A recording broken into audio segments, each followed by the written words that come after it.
Hello everyone, it's Amy and welcome back for another Journaling on a Budget video. And today we're going to make ephemera storage for our little flat paper ephemera.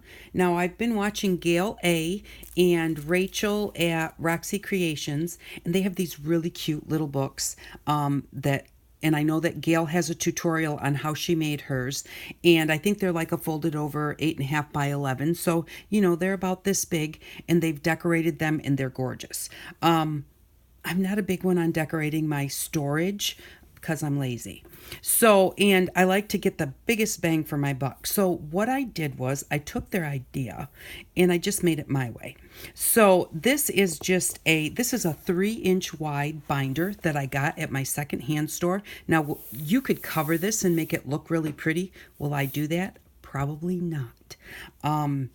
I'm not real good at getting my storage decorated. I get it built and then I use it. So, but by all means, you can decorate them and make them look gorgeous. Now, a lot of times, this looks like this, and I know when I go to pull this off my shelf, I know what's in here because of the way it looks. Now, had I decorated it, I could put on the side what it is and everything, but I don't. I just leave it like this. So you can do that. You don't have to decorate them if you don't want to. And if you want to, you most definitely can.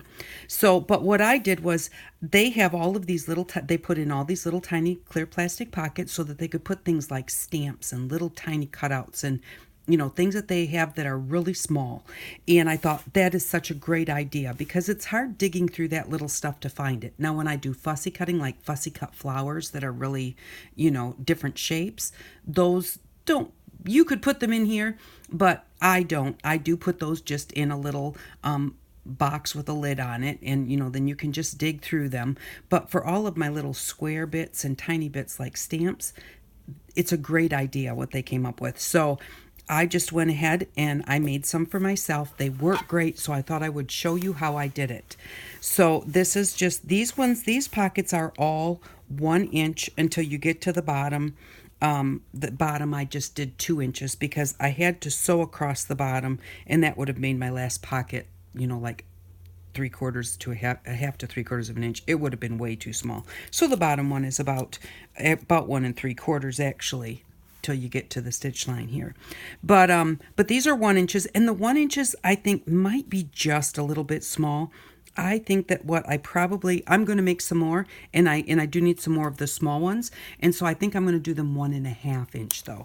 But it works just great too. Like all of these little ones here and here and here. They came out of a wallpaper book that I got. They had all these little tiny squares in there, and I knew they're there. But will I, when I'm in the middle of a project, go and cut them out and put them on the project I'm working on? Unless I thought about it ahead of time? Probably not. So I thought this is a great way to have all of those little bits when you need little bits where you can just flip through and see what you have and just go grab it. I have some of my labels. I stamped out a bunch of my labels, and so I put those in here. And these are the dictionary pages that we made a long time ago out of an old dictionary book. And so, they just really work great, and you can see what you have. That's what's so great about it. I think it was just such a great idea. But I just made different size pockets. We're getting into like 2-inch pockets here, and I have a few of those. And then these are like 3-inch pockets here, and that's as large as I went because I don't think I want to store large ephemera in here. And so I have a couple 3-inch pages. I'm not so sure how long it'll take me even to fill those up. This is the biggest that I put in here, and a lot of my larger ephemera I wouldn't put in here. So I think that 1.5 and 2 inches are probably going to be my favorites. And I'm going to just show you how I did this, and it's super quick. I did it with a sewing machine, but you can do it by hand. I would not suggest to use double-sided tape at all in this project, because double-sided tape, when you put it across something, and then for a pocket, when you put it across the bottom of a pocket and then you stick something in that pocket, the top edge of that double-sided tape kind of will grab, or can grab, what you've stuck in there. And so double-sided tape does not work well. I think that that Gail glued hers, and so you could use glue. I was afraid the glue would let loose, so I just sewed mine. Now, you can use, these are just pockets These came from Office Max, but you can get them from the Dollar Tree, and they are just the project pockets. And the thing is they're just a little bit thin, but they would still work. If you want to use those and you have those, go right ahead.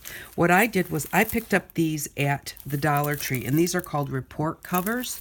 And so they're not sewn across the bottom, or they're only sewn, well, they're not even sewn actually. They're just folded on one side. So you have to close up two of your sides.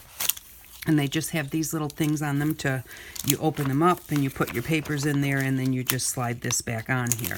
But we're not going to use those right now. But see, these are much, much heavier in comparison to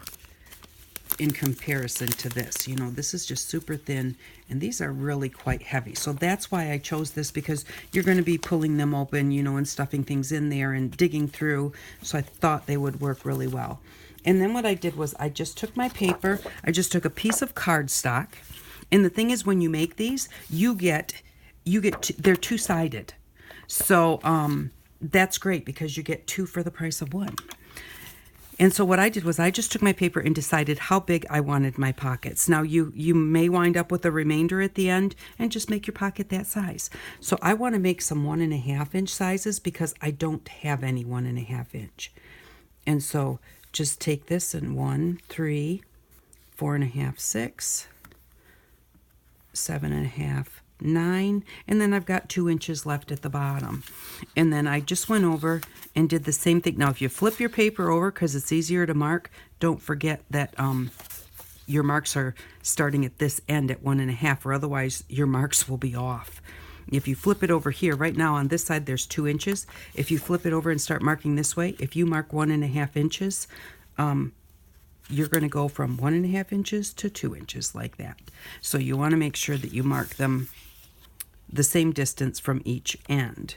I'm just going to line this one up here, because I trust myself better that way. And 1.5, 3, 4.5, 6, 7.5, and 9. And then I just draw a line, and I do that because I can't just eyeball something straight for love nor money. So to me, it's easier to have that line on there so that when I sew it, I know exactly where I'm going to sew it. And so I just do like this. And the 3-inch ones are easier to sew because you only have to sew 3 lines. But the 3-inch ones, I just don't think that I will use them as often. I have them in case I need them. And like I said, I've used the 1-inch ones, and I think I'm going to like 1.5 better. 2 inches seem a little bit too deep. 1 inch didn't seem deep enough. So then I just take this. You only need to mark one side. Just take it, put it in my project folder, and then what I did was, and I think I lined it up at this end, but no, I did not. I pushed it all the way in so it would not move. Okay, and then what I did was I started at the folded side, and I just sewed across each one of those lines, and then I sewed right down the edge of the paper here. And you could also just sew right down the edge of the plastic if you want to, because the plastic is just a little bit bigger than the paper is. And then I sewed across the bottom. And so that's the only difference between these and the others, is they're already sewn here and here, and or attached, and only open at the top. On this one you have to sew this side and this side. Now you don't have to sew this side, but I don't want things slipping out that side. And so I sew it. And then when I punched mine, when I punched them, they punched right where I sewed. So that stitching might come out just a little bit. You can touch just a little bit of glue on each side of that hole to hold your stitching. And but to me, that's where I wanted to go ahead and do that. So, and then once you get them all sewn together, all you're going to do is take a pair of scissors, and because the sewed line is the bottom, let's go here. because where you have sewn is going to be the bottom of your pocket. You're just going to go underneath that sew line, put a little snip in your plastic like this, and then it takes a little bit to finagle your scissors into that little snip and get them in there, and then I just take my scissors and just cut across just like that. And so now I have a pocket here. Do the same thing here. Underneath this line, put a little snip, put your scissors in there, cut all the way across, and now you have a pocket here, and again here. Remembering to go under the line, not over the line, because if you go over the line, your stuff's just going to fall right out. So if you were to go over the line on accident, you could put a piece of tape on the outside to tape that shut, and then go under the line. And I think that might work okay.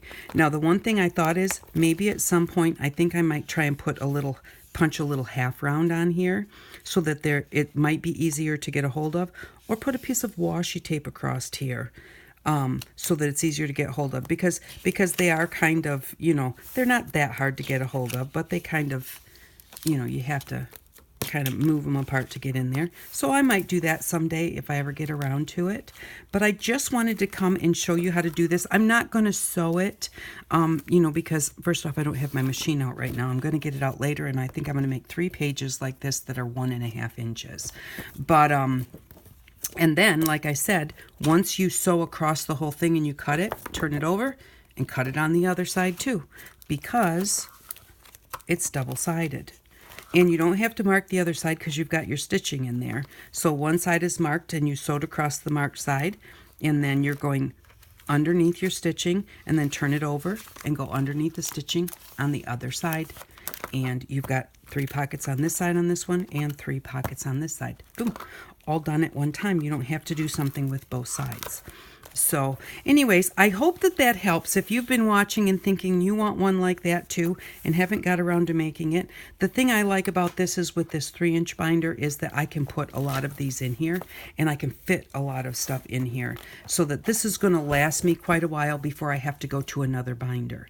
And I kind of like to have everything closer into one spot, because then I just have to grab one thing instead of grabbing 2 or 3 different things. So, but I hope that this helped. I hope you enjoyed this video. Thank you very much for stopping by. I really do appreciate it. And I hope that you all have an outstanding day. Bye-bye.